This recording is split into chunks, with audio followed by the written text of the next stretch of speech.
Delta mutation এটা তো একটা নতুন ভ্যারিয়েন্ট, তো যারা করোনা ভ্যাকসিন ইতিমধ্যে নিয়েছেন তাদের কি এই ডেল্টা মিউটেশন কোনোভাবে কাবু করতে পারবে? দেখো, প্রথম কথা মনে রাখতে হবে যে 1000টা লোকের যদি মাথা ধরা হয়, তাদের যদি আমি প্রত্যেককে 1000 পিস প্যারাসিটামল দিই, 1000টা লোকের মাথা ধরা সারবে না। 900 জনের সারবে, 100 জন বলবে আরে কি হলো, আমি তো প্যারাসিটামল খেলাম তাও মাথা ধরা সারেনি। এভরি মেডিসিন, এভরি ইন্টারভেনশন তার একটা এসকেপ রেশিও থাকবে, অর্থাৎ ফেলিয়ার রেট। ভ্যাকসিন আমরা প্রথমে কি বলেছিলাম, প্রথমে যখন শুরু হয়েছিল তখন বলা হয়েছিল যে যারা পাবলিক হেলথে এক্সপার্ট তারা বলেন যে কোনো ভ্যাকসিন 50%-এর ওপর এফেক্টিভ হলে খুব ভালো। প্রথম থেকেই আমাদের প্রায় প্রত্যেকটা ভ্যাকসিন 70%-এর ওপরে, কেউ 80%, mRNA ভ্যাকসিনগুলো মোর দ্যান 80% এফেক্টিভিটি দেখাচ্ছে। তো যে 80%, যেটা দেখে আমরা বলছি এক্সেলেন্ট, ব্রিলিয়েন্ট, তারও তো একটা ড্রপ অফ রেট আছে, তাহলে একটা ন্যাচারাল ড্রপ অফ রেট থাকবে। আর একটা কথা বলি যে খুব একটা কচকচি না করে, যে এই যে ভাইরাসটাকে আমরা একেবারে হিসেব করে ক্যালকুলেটর দিয়ে ল্যাবে তৈরি করেছিলাম, ভাইরাসের ছবিটা যদি মনে থাকে, ভাইরাসের আমরা একটা গোলের মতো বডি দেখি, আর আমাদের সব এখনকার মডার্ন হেয়ার স্টাইলের মতো এই যে স্পাইকগুলো বেরিয়ে থাকে, স্পাইক প্রোটিন যেগুলোকে বলা হয়, এই ভাইরাসটাকে এন্টায়ারলি ইঞ্জিনিয়ার করা হয়েছে স্পাইক প্রোটিনের ওপর দৃষ্টিটা। তো অন্তত এতগুলো মানুষের মৃত্যু ঘটানোর পর একটা মন্দের ভালো হলো, ধরো কেউ যদি এর মধ্যে নানান রকম ইঞ্জিনিয়ার করতো, ভাইরাসের বডিটা যতটা লম্বা, স্পাইক প্রোটিন তার প্রায় 30%। পরপর যে নিউক্লিওটাইড বা জেনেটিক সিকোয়েন্সগুলো থাকে, তো এই যে যারা এটাকে ধার দিচ্ছিল আমাকে তোমাকে কাটবে বলে, এন্টায়ার কাজটা হয়েছে স্পাইক প্রোটিনের। আজ 1 থেকে 100 নম্বর every vaccine is aim towards the spike protein. অর্থাৎ মন্দের ভালো হলো কোনো উহান ল্যাবের কোনো কি বলবো কোনো দুর্বুদ্ধি সম্পন্ন সায়েন্টিস্ট, এটা শুধু উহানের দোষ নয়, United states was involved in this project, যদি এই তার ভাইরাসের বডিটাকে কিছুটা পাল্টে দিল, স্পাইক প্রোটিনকে কিছুটা পাল্টে দিল, তাহলে সমস্যা মানে this would be mass extension, আমরা বেরোতাম কিনা সন্দেহ থাকতো। কিন্তু এন্টায়ার খেলাধুলো কারসাজিটা হয়েছে স্পাইক প্রোটিন। প্রত্যেকটা ভ্যাকসিন ওই স্পাইক প্রোটিনকে হিট করছে, বিভিন্নভাবে হিট করছে, রাইট? তাই তুমি দেখবে যে এই ভেরিয়েশন হলেও আমি কোনো জিনিসকে আমার 2 হাতের 10টা আঙুল দিয়ে চেপে ধরতে পারতাম, আর কখনো ধরতে গেলে আমি হয়তো 4টে আঙুল পাচ্ছি, গ্রিপটা একটু লুজ হচ্ছে, কিন্তু একেবারে এই ভ্যাকসিনের নাগাল এরা এড়াবে না। বিকজ এই যে আমরা এতগুলো ভেরিয়েশনের কথা বলছি, all the variations are still concerning the spike protein. যে জিনিসটাকে আমি দেখতে পাচ্ছি না, হাতে বন্দুক নিয়ে ঘুরে বেড়ালে আর কারো দিকে তো টার্গেট করতে হয়, যেখানে আমরা কেউ বুঝতেই পারছি না যে কে ছুটে বেড়াচ্ছে, কোনো টার্গেট নেই, তো বন্দুকটা ইউজলেস সেখানে। তো এখানে আমাদের একটা প্রপার টার্গেট আছে।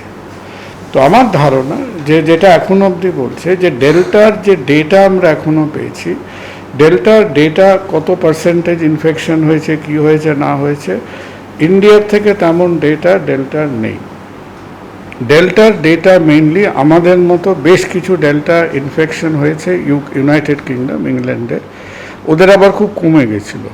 তখন ফ্লাইট টাইট চালু ছিল বলে আর প্রচুর লোক যাতায়াত করে, ওদের 5-6টা জায়গায় ডেল্টা বাড়তে শুরু করলো। দুটো ইম্পর্টেন্ট কথা তারা ডেল্টা সম্বন্ধে বলেছে। ডেল্টা হ্যাঁ অনেক তাড়াতাড়ি ইজিলি ছড়িয়ে যায়, infectivity is more, hospitalization is less and death is less, right? Infection ইংল্যান্ডে 11-12 হাজার ইনফেকশন, মানে আমাদের প্রায় 2.5 লক্ষ ইনফেকশন হওয়ার। তো but even compare to that তাদের hospitalisation and death rate is low. আমরা যেরকম চাচা ছোলাভাবে সময়েতে সমালোচনা করেছি, বর্তমানে বলতে হবে যেমন যারা আমাদের চাইতেও বেশি ঘরপোড়া গরু মহারাষ্ট্র, তারা কিন্তু এখন এই যে ডেল্টা আমি চিনব, তুমি চিনবে, কি করে চিনবে? আরটিপিসিআর করে তো ডেল্টা চেনা যায় না। ডেল্টা চিনতে গেলে আরটিপিসিআর স্যাম্পলটাকে ফার্দার টেস্ট করতে হবে, জিনোমিক টেস্ট করতে হবে। আমরা চেয়েছিলাম প্রায় 1 to 5% স্যাম্পলকে জিনোমিক টেস্ট করতে। এখনও কয়েকদিন আগে যেটা দেখেছি, ইন্ডিয়াতে জিনোমিক স্যাম্পলিংয়ের রেট হচ্ছে তার 10 ভাগের 1 ভাগ, 0.1 to অর্থাৎ ভেরি লেস। কিন্তু কেউ কেউ, তার মধ্যে মহারাষ্ট্র একটা রাজ্য, যারা কিন্তু প্রপার জিনোমিক অ্যানালিসিস করছে। পশ্চিমবঙ্গ থেকে কি কোনো, আমাদের কল্যাণীতে একটা ল্যাব আছে, তো আমরা কি প্রপার জিনোমিক ডেটা পশ্চিমবঙ্গ, আমরা কি খুব কমের ওপর দিয়ে গেছি? যাইনি।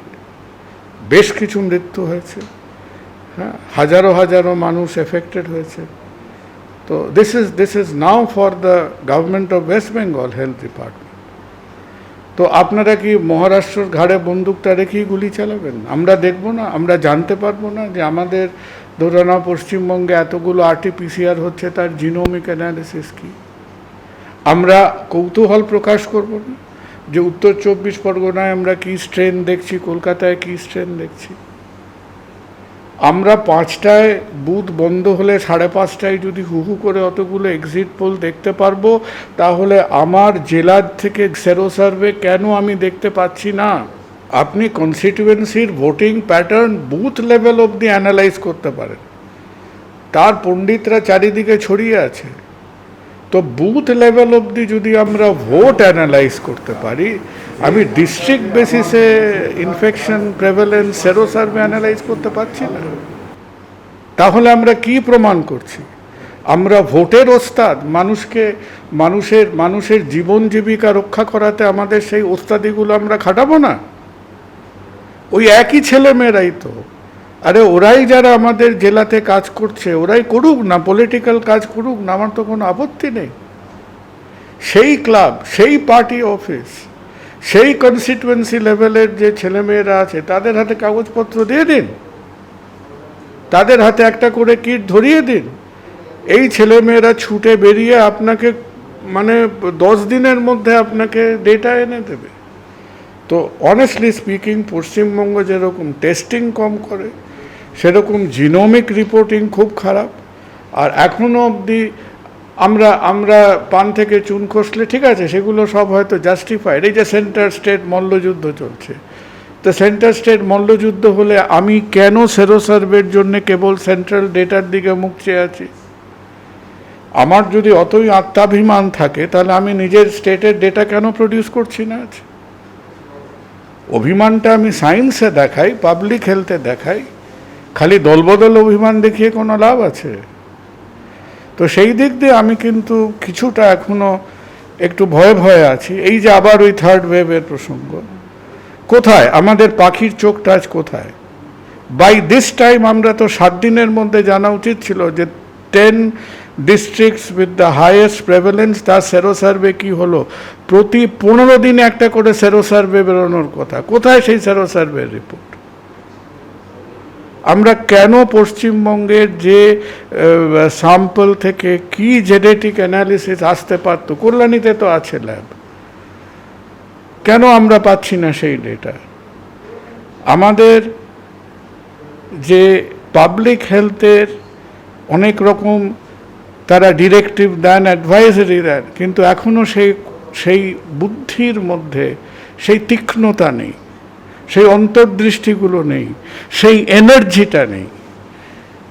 ওই আমরা ভোটের সময় এত খেটেছি যে এখন ক্লান্ত হয়ে গেছি। ওই political energy is not being translated into public health energy.